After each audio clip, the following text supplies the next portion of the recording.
Weather Service in Milwaukee-Sullivan has issued a severe thunderstorm warning for southeastern Greene County in south-central Wisconsin, western Rock County in south-central Wisconsin, until 9:30 p.m. At 8:26 p.m., a severe thunderstorm was located near Lake Somerset, or 9 miles southeast of Monroe, moving northeast at 45 miles per hour. Hazard, 60 miles per hour wind gusts and quarter-size hail.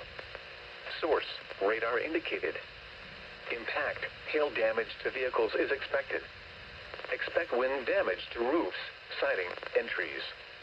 Locations impacted include Edgerton, Evansville, Brodhead, Orfordville, Brooklyn, Albany, Footville, Fulton, Magnolia, Cooksville, Judah, Avon, Indianford, and Leiden.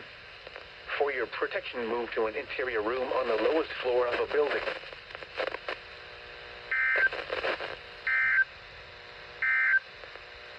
A severe